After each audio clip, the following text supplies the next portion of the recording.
더불어민주당과 정부, 청와대가 회의를 열어 4차 추경 예산안의 신속한 집행을 강조했습니다. 7조 8천억 원의 예산 중 70%가량인 5조 원을 추석 전에 지급하기로 했는데요. 네, 자세한 소식 국회 취재기자 연결해서 알아보겠습니다. 이승국 기자.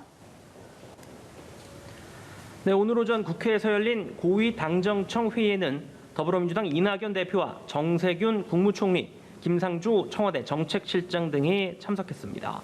당정청은 회의에서 4차 추가 경정 예산안의 신속하고 정확한 집행이 최우선 과제라는 점을 다시 한번 강조했습니다.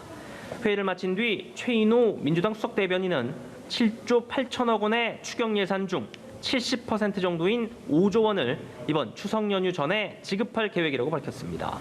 코로나19 재확산으로 피해가 큰 소상공인과 고용 취약계층, 그리고 보육과 교육에 어려움을 겪는 가정 등의 최우선적으로 지원이 이뤄질 방침입니다.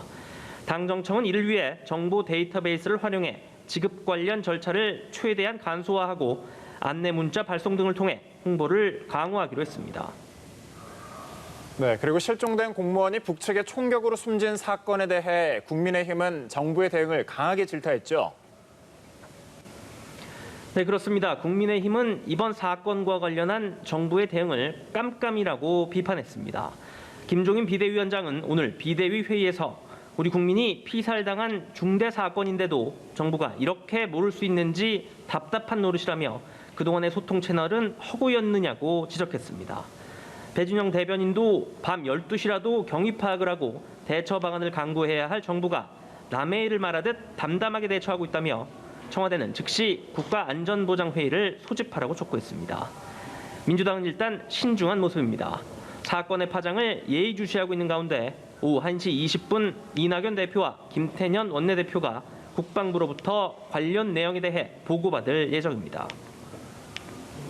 네, 그리고 일부 보수단체 개천절 집회 움직임에 대해서 김종인 국민의힘 비대위원장이 다시 한번 자제를 당부했다고요.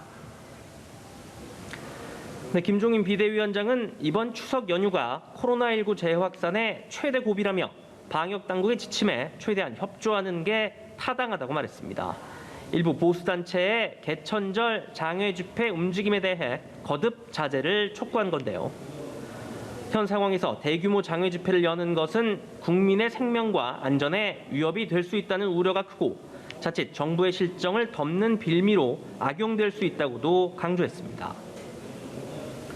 네, 오늘 오후에는 본회의가 예정돼 있는데 어떤 법안들이 처리될 예정인가요?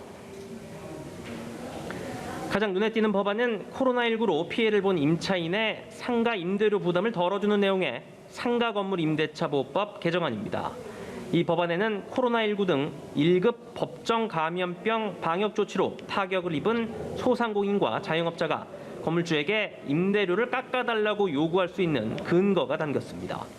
다만 임대인이 월세 인하 요구를 반드시 받아들이도록 강제할 수는 없고 감액 요구를 수용하는 임대인은 기존 5% 상한 규정과 무관하게 향후 임대료 증액을 요구할 수 있도록 했습니다.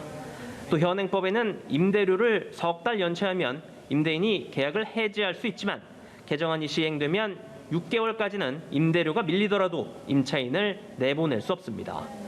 오늘 본회의에서는 이와 함께 여야 합의로 법사위 문턱을 넘은 민생 관련 법안들도 처리될 것으로 보입니다.